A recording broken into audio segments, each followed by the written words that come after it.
Hello, everyone. Nice to have everyone here.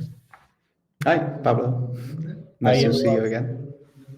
Maybe if people feel comfortable, they can also give a brief introduction about what you're working on and maybe at which company or which topics or domain. I'm Danny from Argilla. Nice to meet you all. I'm David from Argilla, and today I will do the presentation and walk you through some notebooks.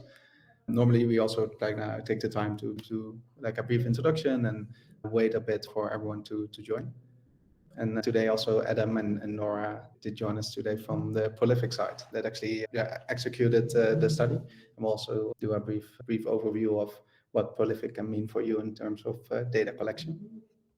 Hey, yeah, great to be part of this webinar community session. Likewise, nice to meet everyone. And before this, I actually used to work on within the private intelligence sector in the Netherlands. And I was using like normal language models, so to say, not yet large language models, but we're actually fine tuning and keeping track of model predictions and inference through Argilla, and then iterating over models on the models and the data over time in order to ensure that everything slowly improved. Hi, Louis. Nice to have you here again.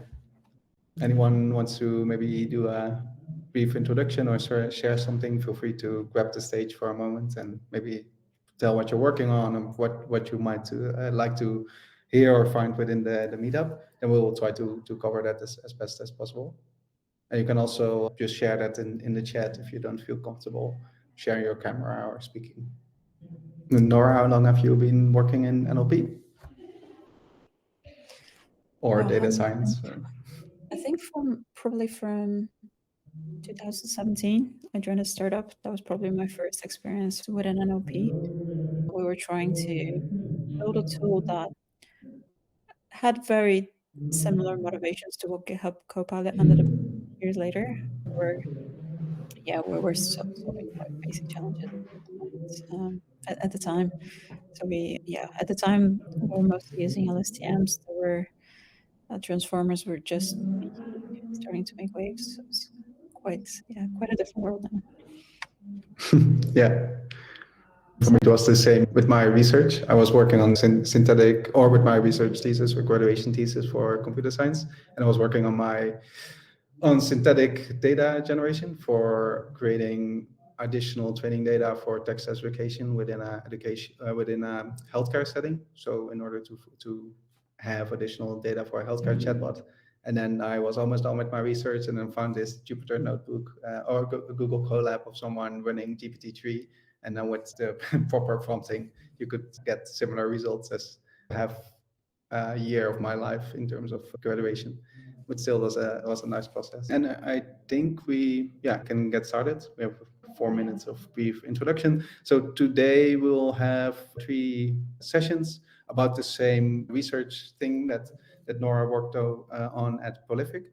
Initially, I will do a brief introduction about how to set up and distribute annotation work using Argilla for TPO data. Then Adam will explain how you might distribute this work using Prolific as a framework for distributing work, annotation work across different annotators for research purposes and nowadays also for AI purposes. And after that, I will walk you through a fine-tune of Phi2 using DPO, LoRa, and quantization on a Google Colab GPU. And that's using Google Colab Pro. So maybe Nora can briefly introduce what she's been working on the last couple of months and what the reason for that was. And then I'll take over again after that. Sounds good. Thank you, David. Yeah, so just to set the stage a little bit, with Prolific wanted to create an open source RLHF style data set to contribute to the community and to help models improve a little bit within the domain of social reasoning. We spent some time surveying the landscape and seeing what open source data sets are available. We couldn't find many that were specializing in social reasoning, so that was the area that we wanted to contribute in. And this will be the focus of the demo that David will give in a bit, the distributed data set we'll use. It's currently on Hugging Face. Just to give you a little bit of detail on how we went about creating it. To create the data sets, we ran two studies on Prolific. The first one was to collect handcrafted responses from participants to questions related to social reasoning. So various related to the various kind of how people navigate social scenarios and what kind of things they take into consideration. So once we collected these responses, we ran a second study in which we asked a different group of participants to rank each other's responses. And this is how we eventually constructed the RLHF dataset. And for the data collection side of things, we evaluated a few different providers. And from my own experience in the past, it's been quite difficult to find a suitable tool that kind of covers all of the needs. So we spent some time kind of evaluating different tools, and we eventually found Argilla, and it ticked all the boxes. It provided a lot of flexibility with regards to user account management, which was an area that other tools couldn't really support us. So anything from setting up the study, the dataset creation, account creation, the workspace management, and the data collection in the end, everything worked quite smoothly.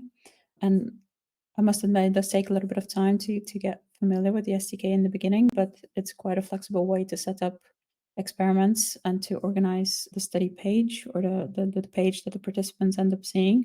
And it supports various different NLP tasks. So it was quite usable for us. And that's what we went through to create a data set. And if you have any questions about any of that, please post them in the chat, and I'll keep an eye out on any questions in the chat. We're also happy to take them in the end. And yeah, with that said, I'll pass along to David to kick us off. Thank you for the brief introduction on the studies. I will now walk you through a notebook of using Argilla for workload distribution, specifically for these two things that Nora mentioned. Initially, getting this completion collection, and after that, at the same time, also this preference rating, because it's very similar code. So normally these steps would be taken sequentially, so to say, but due to the fact that it's really similar, I will cover both of them during the same time. So it's actually this notebook. I also shared an overview of the notebook within the chat so you can follow along.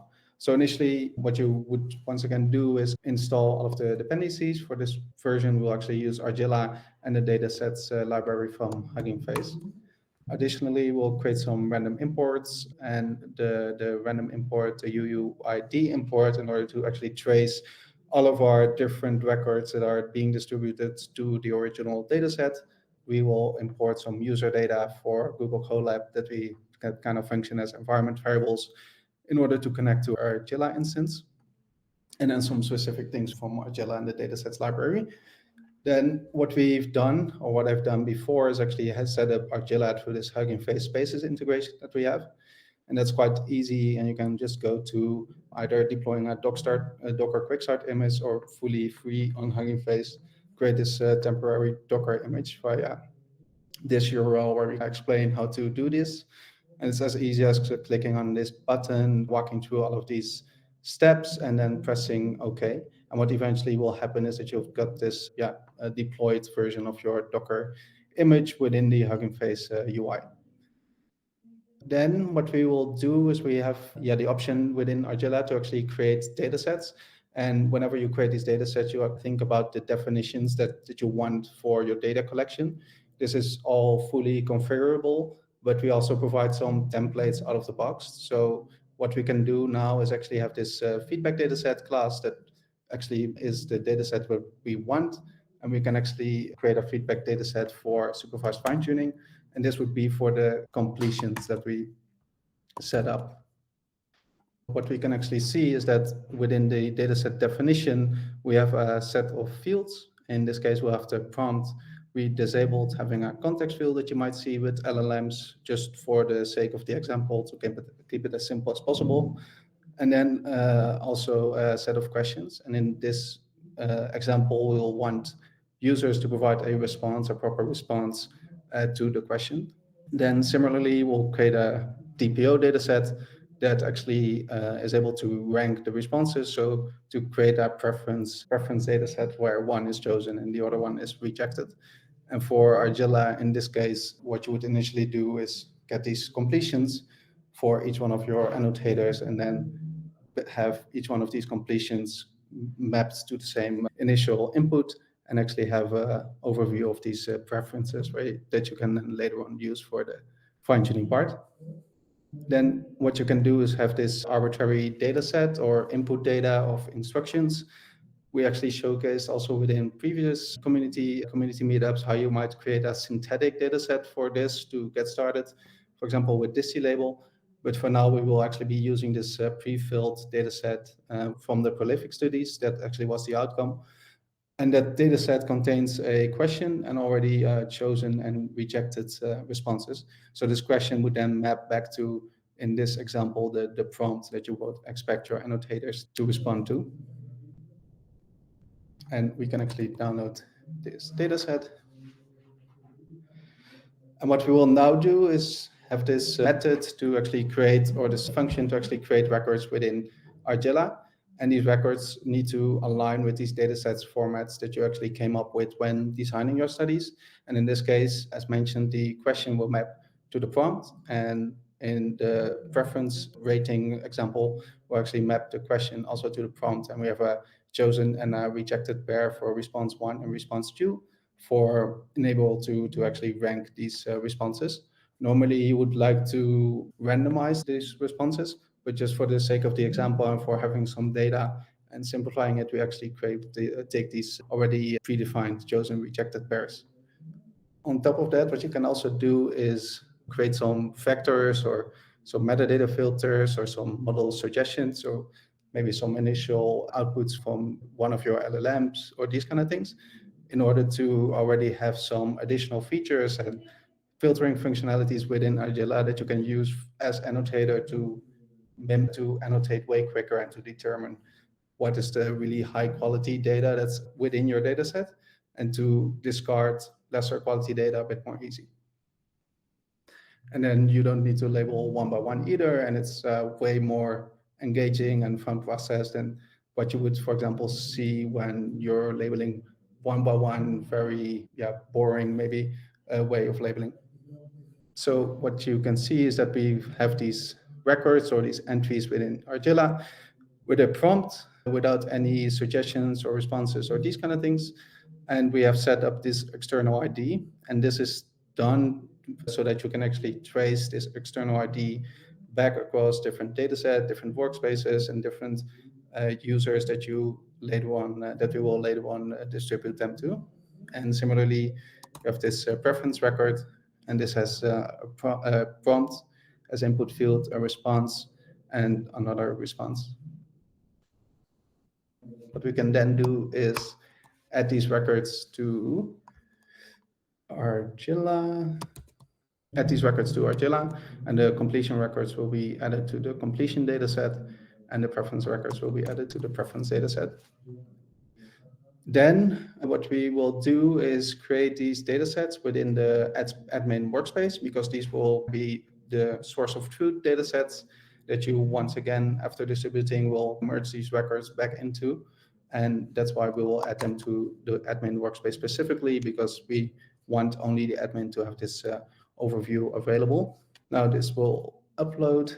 It's a bit slow, so to see. So if we go into this admin workspace, what we can see is that there's like this data set available, and this data set actually has the records that we want in order to be labeled by the users. And if you actually later on distribute these labels, you would have this prompt and a response for each one of the users that you distribute them to. Then what you would do is actually create users for an annotation team and distribute so that you can later on distribute the records. In this case, we'll simply create usernames from user 0 to 10, 0 to 9.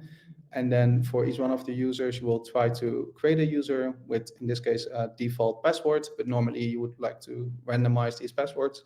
And we'll set the role to annotator. So this means that they can't edit things from within the Argilla UI, and they don't have access to the settings or deleting or updating dataset definitions. And each one of these users will then actually be created and appended to a list in this case, we get like this overview with the username, the API key, and some other basic information about the creation and update of the user. Next, what we will do is assign or distribute these records over all of the users. And that kind of looks like where we provide a list of the users and all of the records from the DS completion over a data set that we created just now. We will create that with an overlap of 2, and that means that each record gets assigned to each one of the users, to 2 of the users from the group. And this means that we have 2 responses, so we can actually have this chosen rejected pair for the preference labeling, so to say. Next, we will do the same for the chosen rejected pair, but given that we have a proper set of annotators, we actually assume that we only need a overlap of 1, because when we have an overlap of 1, then each user just labels 1 record, and we assume that preference is going to be correct. In practice, you might want to distribute like preference records to multiple users, also to unify the ranking. So maybe for some users, one response would be better than the other, and then you can average out the rankings of each one of these different responses from different users. So that's how you want to set up your study, and you need to take into account that having more responses normally generalizes better, but also it's more costly, of course, in order to distribute this annotation work. And an example of this preference data set you might find here, where you would have this prompt, the response of one of the users that you would initially get from this completion data set, then the response of another user that you would get from one of the users from the completion, another user from the completion data set, and then as an annotator, you would be able to rank these responses. So initially you would have the completion, and after that you would go forward with the ranking. Then for each one of these usernames, for each one of the users and records, what we will now do is try to see if there's already a data set present within Argilla, and if not, then if it's already present, delete it just for example purposes. And then if we deleted it, we will create this new data set for supervised fine-tuning that will actually contain all of the records specific to that user. And what we'll do here is push that data set to Argilla with the completion name and set the workspace specifically to the workspace of that user. And by doing this, we actually ensure that each one of the users that gets their records, gets their data set, gets the records to be annotated, only can see their own records and doesn't get biased or mixed in with other users in other workspaces, to ensure that you actually have a high quality user, so to say, and high quality responses without bias. So everyone completely has their own environment. And in a similar way, so what you can see is that these actually get created for each one of the 10 users that we've defined. And in a similar way, we will do the same thing for the preference data sets. And eventually we'll then end up with one preference data for each user that's available, one preference data set, and also one completion data set, where the completion data set, there's as mentioned, an overlap of 2 for each of the records. So you get 2 completions. These completions then get forwarded to the preference data set. And these preference data sets, there's just 1 record per user or 1 response per record. And then each one of the users can distribute their work. And that's how you would set things up within Argilla. And then from going to Argilla and having this initial file with passwords and usernames, you would then go to Prolific in order to get your high quality, ethical sourced, unbiased annotators. And that's what Adam is going to talk something about. Oh, you're on mute, Adam.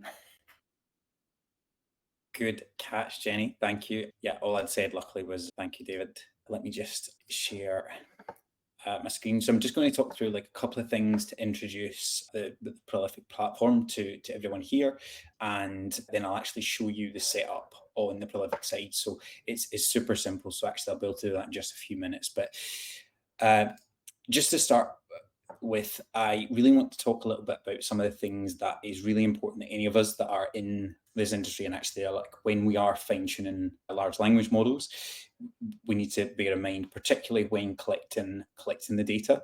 And ultimately, to start with, and this is something that's very front of mind for us at Prolific, but is that human data is at the heart of the AI models that we build, and the data that we collect is going to be a reflection of the group of human beings that we collect that data from. So the population, that particular group, and it's so important that that's of high quality and doesn't actually have any of those biases in it. Ultimately, poor quality data compromises the safety and the quality of the LLMs. This concept of garbage in, garbage out is probably a much simpler way of putting it. But ultimately, when it comes to actually collecting that data, making sure it's of the highest quality, and also the human beings who are contributing that data or that feedback to your task on Argilla, they are actually paying attention. They're putting the appropriate amount of thought into the task you're asking them about, and actually that they're coming from a diverse pool of individuals is really important to both make sure that the quality of the actual output and the quality from the LLM that you fine tune, but also making sure that it's safe and unbiased. And I've talked a little bit about bias already, but ultimately, if there is underlying biases within the pool of human beings who are actually providing that feedback, that of course will end up being biased within the actual model itself. And that's why it's so important to make sure that you are drawing from that diverse pool. Ultimately, the question being, how do we solve some of these challenges for safer and better large language models? And of course, this is the part where I'm going to talk about where Prolific can come in and absolutely help you do that. So at the moment, Prolific works with a number of large organizations within academia, but also large language model builders. And we do this by providing them with that pool of diverse human beings that can provide them the high quality data to fine tune, improve, and train their models. And we do that in a number of ways, but what we actually offer is we have this huge pool of hundreds of thousands of individuals who we've put them through a process to make sure that they are vetted, that they actually have got high approval rating from the researchers who are setting up the studies, and also that we can actually filter them down to really specific specialisms. A good example would be that if you were looking to fine tune a model in a particular domain, say that was perhaps like healthcare or legal, you could actually narrow down our pool of participants so that you were drawn from individuals who were, or including individuals to annotate your data set who had a particular qualification. So perhaps that'd be a PhD, and actually operated within a particular field. So again, medicine or legal.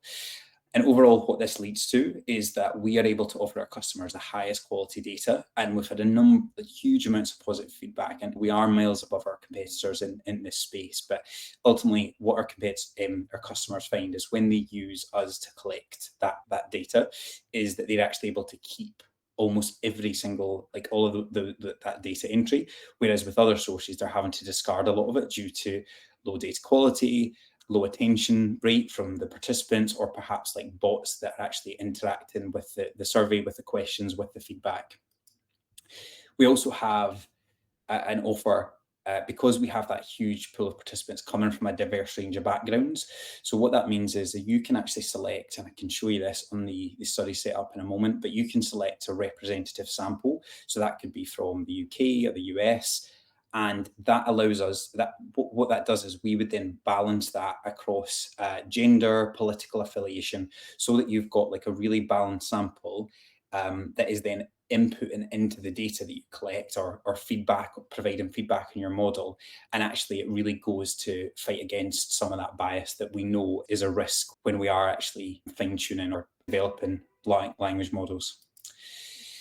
And finally, something that's so important to us at Prolific, and I think it should be important to everyone when collecting data to fine tune or develop large language models, is ultimately to empathize with those human beings, the taskers who are inputting and providing you with that feedback.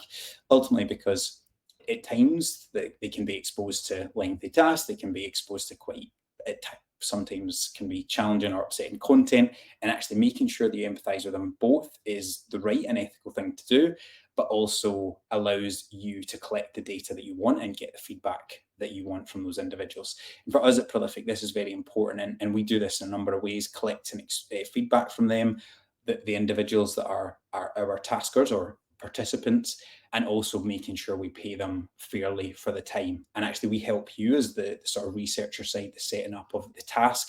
We help you to find the right balance between making sure it's cost effective for you, but actually paying fairly to those taskers. So this is the part where I want to go on and show you how simple it is to set up, and like just talk about how easy and quick it is to actually set this up. It's also free. So if you went onto Prolific platform, you can set up a study and just have a look, have a play about completely for free. So yeah, prolific.com and sign up as a researcher, and you can get a lot of this in just minutes. But I want to show you a couple of bits today, and actually what we won't see today, but it's actually how fast you can get those results. So if you publish a task on Prolific, within minutes you can have that completed, depending on how long the task actually itself is. So I'm just going to go across to my researcher page, which I've set up earlier. So ultimately, this is the part where, as David showed, you would be setting up the task in the Argilla side of things.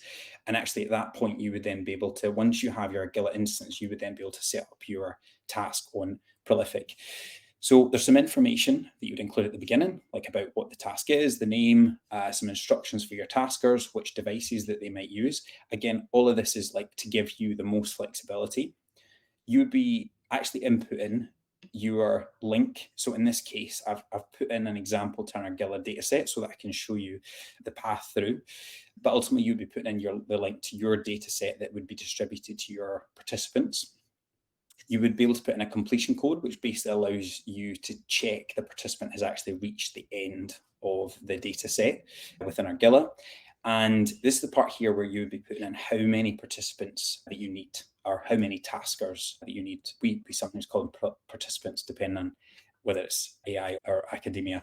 We recently developed a new feature, and this is part of the integration with Argilla, but to allow you as the person setting up the study to input the login and the password that allows them to log into that third-party tool. So in this, I've put in here a login for an Argilla data set. Now, I've only got one here. You can put in as many as you need, and you can put in as many participants as you need, but I've only got one because I only want myself to see this. I've got my other screen logged in as a tasker. And then I'd mentioned a couple of examples before around like legal or medical. So what you've actually got here is when you go to add screeners, you can have a look down here and you can actually screen the participants or the taskers by whichever like sort of specialism that you need. So you might want someone with a degree subject, and it might be in natural sciences. And you might also want to filter that by those that have achieved perhaps a doctoral degree or a graduate degree. And when you apply that, you can then see up here, based on those sort of specialisms, how many participants we have on the platform. So if you wanted to filter by those different specifics, we would be able to find 4,000 different individuals who meet those criteria, but actually could annotate your data set. So that's really the sort of power of the Prolific platform. Down here is the part I mentioned about cost. So we'll give you, once you put in how long you expect it to take, we'll give you an estimated cost. And then finally, you would be able to publish your study. And what I'm going to show you, if I just change my screen here, is this is ultimately what a participant or a tasker would see when they accept the study. So they would see a list of studies, and actually your study would pop up here if they met your specific criteria. They would click take part in the study. And from that, they would then be able to click start the study. This would give them all the information that they needed to actually, so a lot of times there would be a lot more information here, as much as you want to provide them with. And actually what that'll do is it will take them straight into the data set. They also are provided with the login details that they need. So they'll be able to copy that across. And this is the part where I really keep my fingers crossed that I've matched this up with the right login details so that it works. And then they can go in and they can actually complete the feedback on your data set. Now, all of this, once you've set this up, all of this can happen in parallel and actually allows you, again, as I mentioned, to capture that feedback really fast and without having to really actively manage that. That could be 10 participants, that could be 1,000 participants, all of that happening on the Prolific platform, managed, and then you'll be notified when the study's complete and you can review that data. So I'm going to stop sharing there.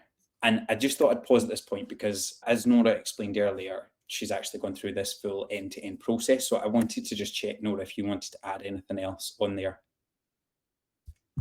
Off the top of my head, I think you did an excellent job of covering it. But if anyone has any questions about details to do with the process, happy to take them. I'm happy to answer them either in the chat or feel free to jump in and ask them. David, I believe I'm handing back. Yeah, perfect. Then I'll take it again. So there's one question from Louis. If there's an integration back from Argilla to Prolific once the annotations come in? What you'll be able to see on the Prolific side is as soon as those annotations, I wonder if I can quickly show you. Basically, on the Prolific side, once you've published a study, you'll be able to watch your study in real time. So as the annotators start the study, you'll be able to see them pop in. Once they've completed the study, you would want to build something in on the end of your data set that perhaps says, this is the last item that you need to annotate. This is the last question. You can now return to Prolific. What they would then do is that would then show up as complete on the Prolific side. And that's the part where if you want to be sure, you can actually include a completion code at the end so that they input that into Prolific. And actually what that allows you to do is watch the progress as each of your tasks is completed by those individuals. Hopefully that answers the question. Okay, I got it. Yeah, that was exactly the point about the code. I was not sure when you touched on it the first time. Thanks. It's not mandatory, particularly because you're with Argilla, you're using login name and password. You can actually check your data set against that so that you can make sure that all of the individuals that have completed on the Prolific side are matched up on the Argilla side. We also are in the progress of working towards deeper integrations with Argilla so that actually a lot of those things are happening and actually that data is merged together so you can look at it all in one place, but we're not there yet. Yeah, you could do something on the Argilla side or something where once you label something, it triggers like a webhook or something, and then partners like Prolific could plug onto there. Yeah, that's also a thing that we've. Yeah, that's a thing that we've been discussing, and Gabri, who isn't here currently, he's in Japan, but a very cool engineer on our side. He's been kind of scoping and then thinking about this process. So probably within GitHub, there's an issue associated with this. I will try to find it after, and then I'll share it with you on the information on the verification process. Yeah, Prolific has this super nice document. Let's see, highlight message. So there's this question about the verification process. There's this really nice document on the Prolific side explaining everything step by step and also more in a so to say objective setting, as in written down black and white. And that's actually within the Google Drive that I'll share at the end, and it will also be added to the YouTube page of the recorded version of this presentation. And for now, I'll go to the second notebook about Phi2 fine-tune. This is not the original work that Nora worked on, but it's a thing that I wanted to do, and I wanted to simplify the process of exploration with, so to say, with LLMs and with fine-tuning in order to ensure that everyone can reproduce this, everyone gets this, at least this cheap alternative to directly trying to get a hold of GPUs somewhere where they are not available, and actually focus a bit more on the playground setting where you can evaluate whether your data makes sense, whether your training script is actually running and slowly improving over time. And that's actually all done within Google Colab GPU with Google Colab Pro, where I added this A100 CPU. And that you can do that by going to runtime, then changing the runtime type. And normally you can choose your hardware accelerator here, where I chose the A100 one. Originally, Nora created a notebook with a fine-tune for Mistral. And that this one will actually use the Phi2, so the recently open sourced model from Microsoft that's actually only got 2.7 billion parameters only, so to say, but like at least 3 times as little as the Mistral model, so to say. So we will start off with installing some stuff. We'll start installing bits and bytes, which actually allows to quantize our model or to cut off the float point integers in order to ensure that the model is actually smaller whenever we load it in memory on our GPU. Transformers, everyone is probably familiar with that. PEFT, which stands for performance efficient fine-tuning, and we're using LoRa adapters to fine-tune the model, which will add some layers on top of the model and freeze all of the other layers to really allow to only optimize and fine-tune these layers, which will once again help with reducing memory. The accelerate package to speed up the training and distribute the workload properly. Datasets, TRL, which is a Hugging Face maintained package, and that stands for Transformer Reinforcement Learning, and it's really the core of the fine-tuning process of an LLM with Argilla. In this case, we will once again import our Colab user data, all of the models and stuff that we might need for the fine-tune. This is the adapter thing I mentioned just now about performance efficient fine-tuning, and the DPO trainer. Normally, what you would do with RLHF is have these two intermediate steps where you would initially train a remart model that's basically a classifier to classify whether input aligns with human judgment, and the direct preference optimization, so DPO, actually skips this intermediate step of training a reward model. And that also makes the training process more unified and more easy to maintain, because normally when training a remart model, you need to ensure that remart model works and then also ensure that the eventual fine-tune using PPO works, the RLHF approach, and that kind of dislodges or discouples these two difficult to maintain subjects on their own. And the DPO trainer actually combines these two things. So then we will initialize once again to our Argilla instance that we've set up within Hugging Face spaces and that the datasets are present in. We will now assume that we once again use this prolific already annotated dataset that has collected all of the responses from your prolific respondees, and actually that we would have merged them together, so to say, into one dataset. And as you remember, what I did in the previous notebook was add a unique identifier to each one of the records that I was distributing, and this can be used to backtrace where all of the annotations were originally coming from, and that you can then later on also use to backtrack everything into one data set and maybe unify the responses or take the average of the ratings or these kind of things to have this high quality unified data set of responses that you might use for DPO. And also within this notebook as a reference to the previous notebook. Then what we'll do is get this preference data set from the admin workspace from Argilla. And as you can see, there's this prompt, the response, and the response to, so the chosen response and the rejected response. And what we will be doing is actually outlining a formatting function for the data set. In this case, what we'll be doing is using this instruct output kind of template to ensure that we have this instruct output that aligns with the template that was used for pre-training Phi2. Because when doing language model fine-tune, you initially pre-train your model to recognize the structure of the text that you're going to send to it. And this is one of the structures that it was trained on, and therefore we use this template. There might be other templates that kind of look something like system or user message or these kind of things. And that's other models from other model providers that done their own like pre-training, so to say, or SFT, so to say. Then within the model function, we will loop through each one of the records within Argilla. And in this case, we will get the original instruction from the prompt field.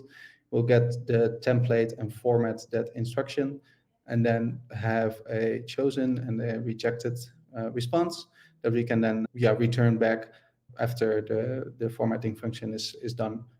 Normally, you would do this with the actual responses within Argilla, and then you would loop through, for example, the response key or the instruction key But as mentioned, for now, we will focus on this pre-formatted or the dataset with the actual annotations that we already use for the fine-tune and for the Mistral fine-tune.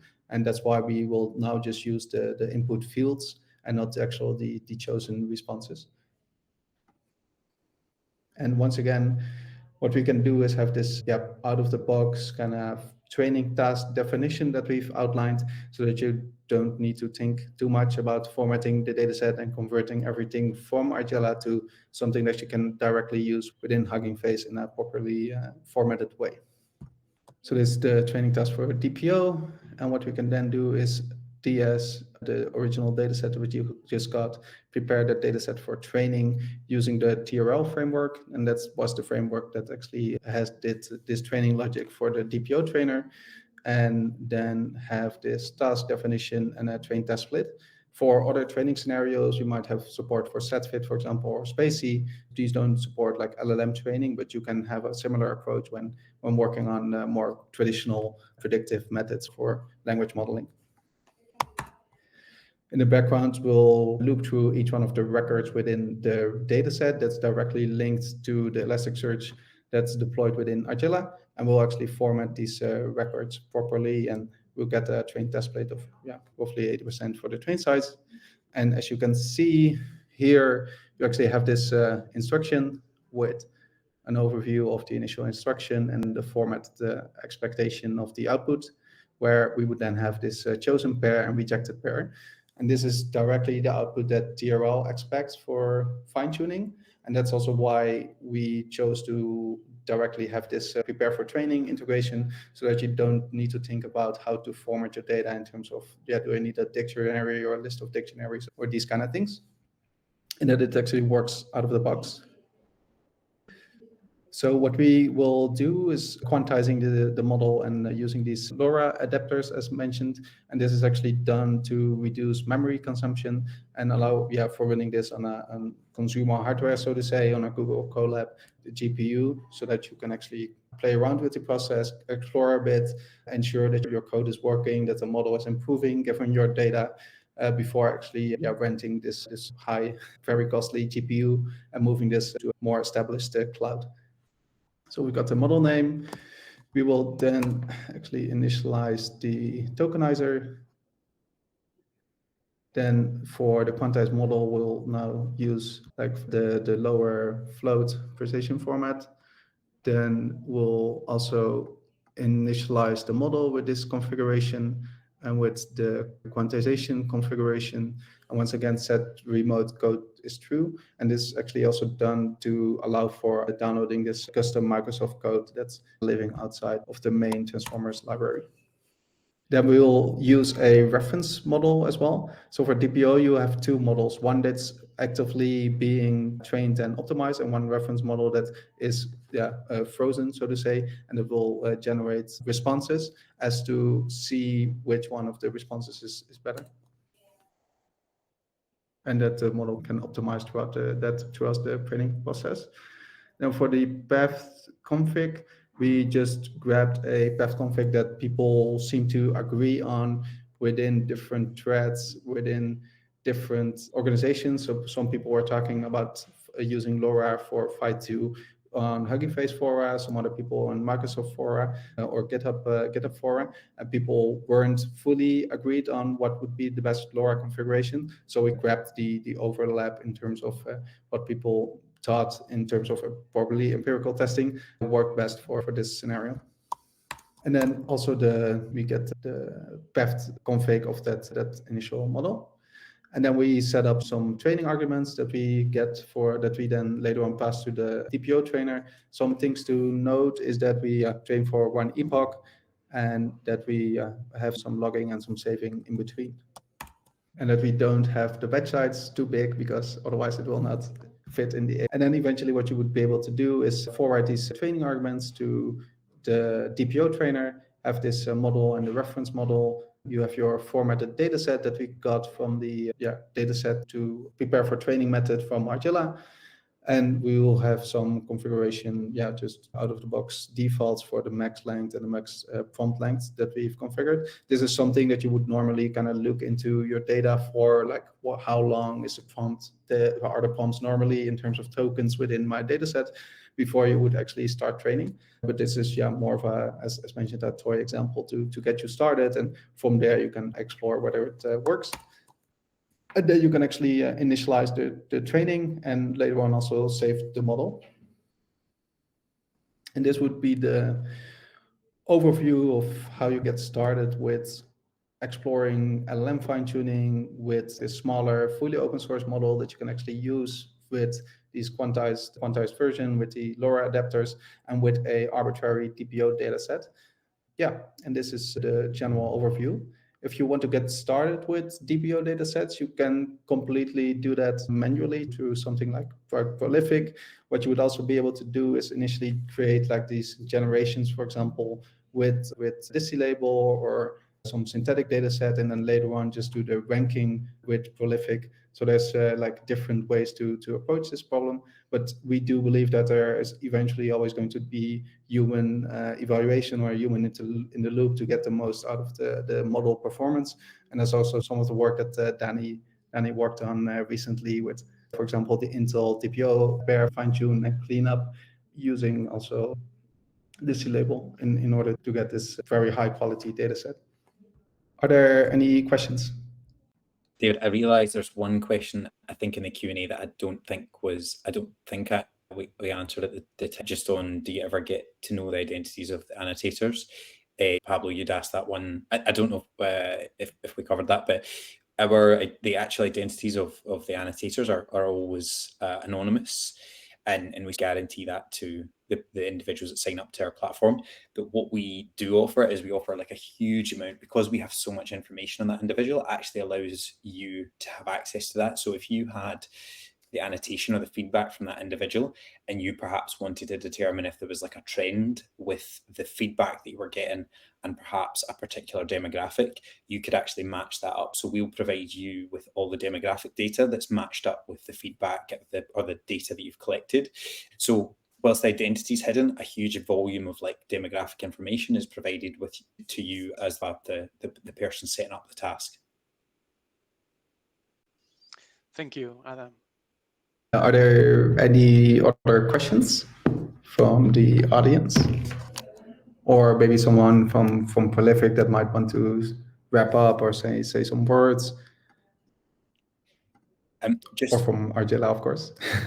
From my side, it's great to work with the Argilla team, and we've actually had a few customers already using both Argilla and Prolific.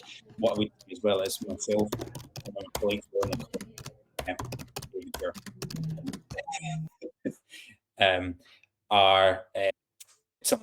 are part of a new team that's really focused on making that integration as smooth as possible and actually catering to individuals like yourself who are using both Argilla and Prolific. So we would love to hear from you, even if that's just for like a chat through of like your use case on the Argilla side, and actually how potentially Prolific could better suit that. So we are actively developing that integration to make it as seamless as possible for you. So even if you're not ready to pull the trigger and putting that out to publish your first task, what I'll do is I'm going to pop my email into the chat and also the document that's shared. And would love to hear from you so that, just ping me an email. We can set up like 20 minutes, and we would love just to ask you some questions about your use case. And anything we do conduct a user interview, we always compensate people with a voucher. So it will not be wasted time on your part. And also thank you so much for coming to the session today. It's been great to talk through some of these features and that we're building. Yeah, also thanks a lot for presenting and being here from the Prolific side, and also for everyone of the attendees. And we hope to see you also during the following meetups. I believe in 2 weeks we'll actually have the Red Cross presenting some things that I've partially worked on with them in terms of setting up set fit classifiers for distributing refugee requests that they get in. And they actually have been using Argilla for that. If you want to see how they did that and get some information on that, feel free to join next week or in the next community meetup again. Thank you all for joining, and hope to see you soon. Thanks all. Bye-bye.